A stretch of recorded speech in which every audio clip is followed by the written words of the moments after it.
Good morning and welcome to our morning assembly. Get ready for the prayers.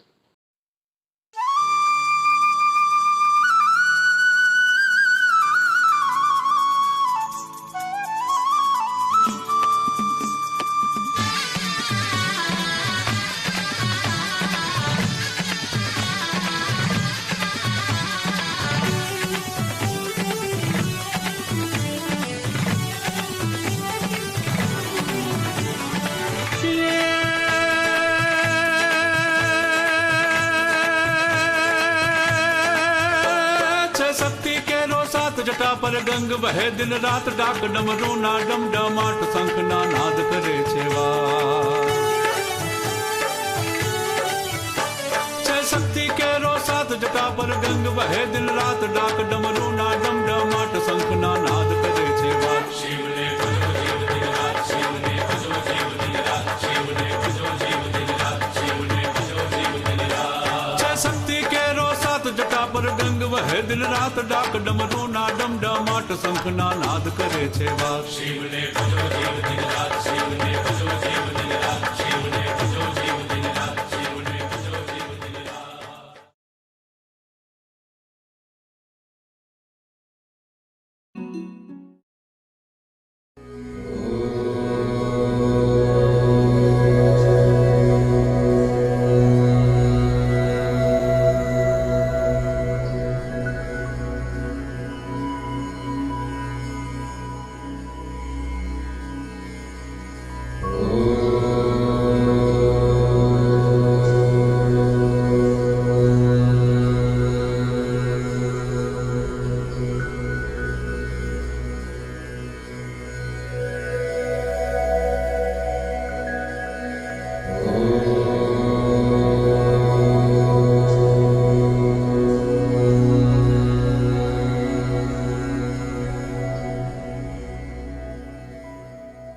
Theme for today's assembly is how to take negative feedback in a positive way and appreciating others.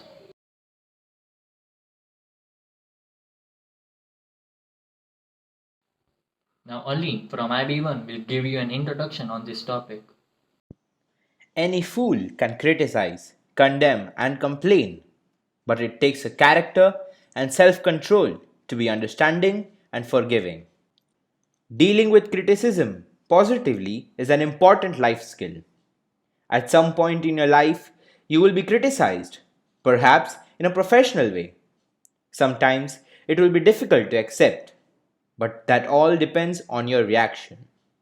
You can either use criticism in a positive way to improve, or in a negative way that can lower your self esteem and cause stress, anger, or even aggression.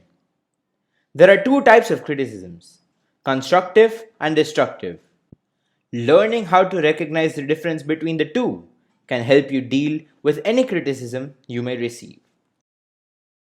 Now Shivani from IG will share with us the meaning of feedback. Namaste. What is feedback? Feedback is a useful element for everyone in an organization's workforce. Giving feedback is a task you perform again and again as a manager or supervisor, letting people know where they are or where they need to go next in terms of expectations and goals, yours, their own, and the organization's. Feedback is a useful tool for indicating when things are going in the right direction or redirecting problem performance. Your objective in giving a feedback is to provide guidance by supplying information in a useful manner, either to support effective behavior or to guide someone back to the track towards successful performance. Thank you. Now Daksh will tell the difference between constructive and destructive criticism. Difference between constructive feedback and destructive criticism. Both of them involve evolution. As leaders, we need to evaluate each and every situation. However, a key difference between constructive and destructive criticism is that destructive criticism involves judgment and fault finding, whereas positive criticism evaluates and then passes on corrective information. The difference between constructive criticism and destructive criticism is the way in which comments are delivered. In destructive criticism, although both forms are challenging your ideas, character, or ability, when someone is giving destructive criticism, it can hurt your pride and also have negative effects on your self-esteem and confidence. Destructive criticism is often just thoughtlessness by another person, but it can also be deliberately malicious and hurtful. Destructive criticism can, in some cases, lead to anger and or aggression. On the other hand, constructive criticism is designed to point out your mistakes, but also to show you where and how improvements can be made. Constructive criticism should be viewed as useful feedback that can help you improve yourself rather than put you down. When criticism is constructive, it is usually easier to accept, even if it still hurts a little. In either scenarios, always try to remember that you can use criticism to your advantage. So basically, talking about the main differences between both critique and criticism, critique comes from a position of expertise, whereas criticism comes from a position of ignorance. Critique is constructive, whereas criticism is destructive. Critique is selfless, while criticism can sometimes be selfish. Critique is very specific, whereas criticism is vague. And critique focuses on the creation, and criticism focuses on the creator. Shivani and Yug from IG will share some situations where you need to avoid feedback. Situations where you need to avoid feedback. First, when you're accidentally being a hypocrite. If you're giving someone a feedback about a task or behavior, you want to make sure that you are either doing it well enough to be a role model or be open enough to admit that this is the developmental goal for you as well. Second, when you have given a lot of feedback recently. Behavior change is hard. Behavior change takes time. Behavior change happens in 5 stages: pre-contemplation, contemplation, preparation, action, and maintenance. If you've given someone a lot of negative feedback recently, this means that you have made multiple requests for them to launch this 5-stage process for each and every change. And you haven't followed up on the previous feedback you've given. Every feedback conversation doesn't have to include new feedback, but most feedback conversations should include discussion about progress on previous feedback conversations. What's working, what isn't, what's getting in the way, what you've noticed, what resources may still be needed, etc. When feedback is used to blame or for any other reason than to improve performance. When you can't remember the last time you've given this person positive feedback. If the only time you can recall giving your employee positive feedback is when it was attached to a negative feedback, it doesn't count. Before you give in a piece of negative feedback, make sure you've created an emotional and relational cushion for it by amping up your positive feedback. Now Aline and Dev from IB1 will tell some do's and don'ts of giving effective feedback at the workplace. Now, I'll talk about the do's of giving effective feedback in the workplace. The first thing that we can do is to be sure to be specific. Avoid giving general feedback. Using good job can come across as vague or insincere. You can go further than saying you did well in that presentation or your latest report was really good too.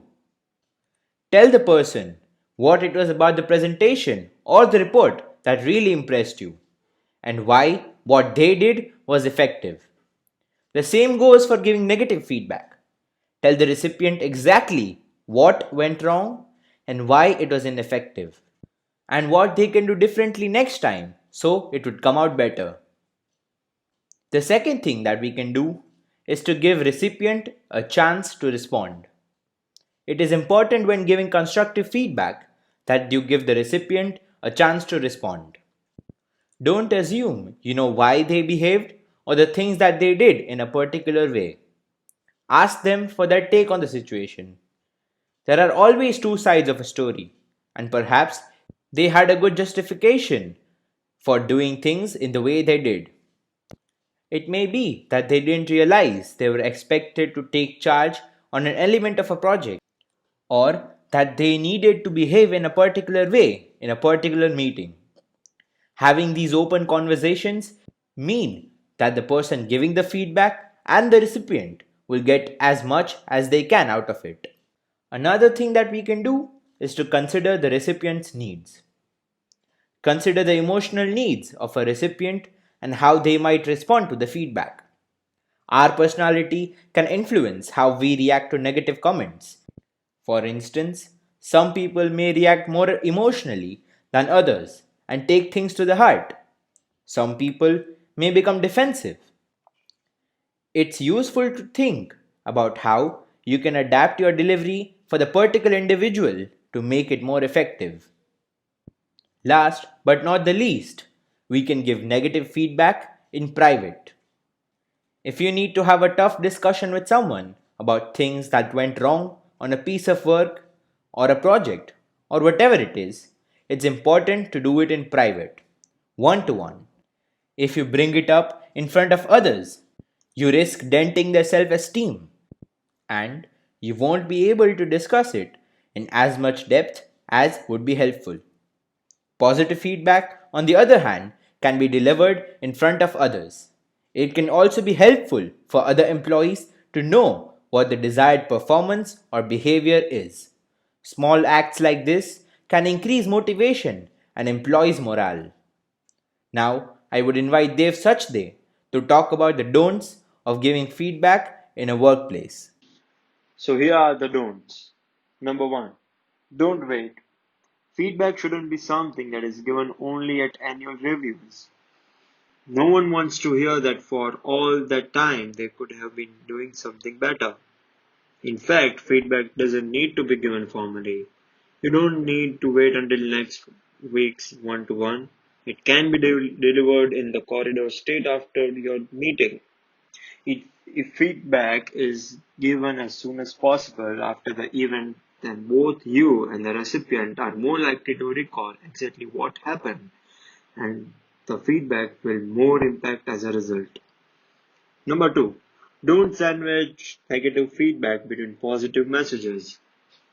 People no longer believe in the feedback sandwich. The idea was to start off with positive feedback, then deliver the bad news as such, and end on a further positive note. The problem with that was that A. The positive feedback would lose all impact as people would only remember the negative, and B. That the glossing over of the constructive feedback means the recipient misses the chance of truly understanding what it is they could do differently or better in future. Last but not the least, when talking about something you want the recipient to do differently, avoid saying you always or you never. It will only put people on the defensive and get the conversation off to a bad start. This goes back to earlier point. Make sure you give specific examples so the person understands exactly what behavior it is that needs to be changed. Now Devangi will share some ways to react to our feedback. When challenged by another person, it is common to react in a negative manner. Consider how negative reactions make you look and, more importantly, how they make you feel. The way you choose to handle criticism has a knock-on effect on various aspects of your life. Therefore, it is important to identify ways in which you can benefit from criticism and use it to your own advantage to become a more strong and able person. Now, we'll watch a video which tells us on how to deal with criticism. It's okay to make mistakes because you learn. It's okay for someone to point out your mistake because then you get better. What's not okay is to beat yourself up. So criticism really comes in three different formats. There's the very destructive, negative criticism, and then there's constructive criticism, and then there's the worst one of all, which is you being a critic to yourself. And just as there are three ways of criticism coming at you, there are three ways of dealing with it. Let's start with self-criticism. That is the worst one, the voice in your head that says, you can't do that, you'll mess it up, you'll never get it right, you're just not good at that. I want you to change that voice to a cheerleader, a parent who dotes on you, a teacher who thinks you are the best thing in the world. And I want you to hear that voice saying, yay, you can do it. You're amazing. This is your area of excellence. You're good at this. You know, if you were a kid running a race at school, you'd want your parent to be there going, come on, you're brilliant, you're amazing. If you were doing an assignment at school, you want the teacher or your parent to go, you're very smart. You're really good at writing. This is your skill set. So I want you to become a loving parent to yourself, a praising teacher, a cheerleader that always goes, yes, you can do this. This is easy for you. This is a walk in the park. Or you have the skills, the talent. You've read that book. You know the answers. You've studied. So that's how you stop being your own worst critic. Flip it over. And if you're saying, I always mess it up, start to go, I get it right. I always forget things. I've got a great memory. That's the most important one. The second one is when you're dealing with a critic who says, oh, I don't know why you ever volunteered to speak. You were so wooden. It's an insult to wood. And now you have to choose to not let that in. Critical people, I promise you, have the most criticism reserved for themselves. Critical people reflect out to you that they're very unhappy with them. And you have to choose to not let it in. So when someone says, oh, that speech you gave was awful, you just go, thanks for sharing. It was my first time. I was learning. I actually really enjoyed it. And they're going to get better and better. So don't get defensive and go, how dare you say that? Or you've hurt me. Just go, thanks for sharing that. There was room for improvement and I'm getting better. And if they say really mean things, remember they're having a bad day. Don't let it in. Now let's go to constructive criticism. When your boss says, look, you're really, really good on your own, but you just don't seem to have people skills, or you're really good at sales, but actually you're terrible at presenting. Look for the compliment in there and decide that you will learn. When people give you constructive criticism, when I teach, I say to people, tell me how I can improve. When people read my books, they go, what did you like the most? What did you like the least? I want constructive criticism. It helps me grow. All businesses want feedback, including negative feedback, because that's how you grow. So if your boss or your partner pulls you up and says, I was really disappointed in that, or you're not good at that, or I don't like it when you do that, don't get defensive, learn and grow. Napoleon said, a man who never made a mistake never made anything. It's okay to make mistakes because you learn. It's okay for someone to point out your mistake because then you get better.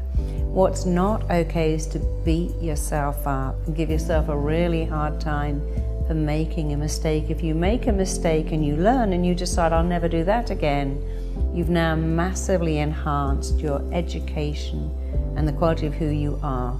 It's okay to make mistakes. It's not okay to keep making the same mistake. It's not okay to give yourself a hard time. So remember, don't criticize yourself. Don't let in destructive criticism from other people, and learn and grow and let in constructive criticism because it's there to help you get even better. Thanks for listening.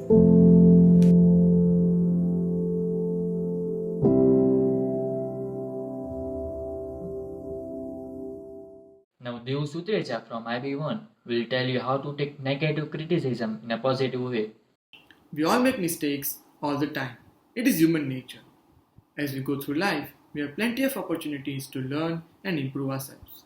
Therefore, no matter what kind of criticism is aimed at you, analyze it to find something you can learn from it. In material matters, at work, school, or social clubs, for example, try to take criticism on board to help you improve. When somebody is attacking your character, it is hard to accept, but that does not mean you should ignore it. Also, bear in mind that the criticism aimed at you may not make sense at the time. Generally speaking, there is usually some truth in criticism, even when it appears to be given out of spite and bitterness. It is often the case that a slight on your character is a fair reflection of how another person sees you at that point in time. Take a step back and try to see things from the other person's point of view. Perhaps ask a friend for their honest opinion. Use criticism wisely and as a learning experience. See if it is possible to learn a little about how others perceive you. You may be able to use criticism to improve your interpersonal skills. We all learn by making mistakes, and learning how to deal with criticism positively is one way that we can improve our interpersonal relationships with others. Thank you for being a part of this assembly and have a good day.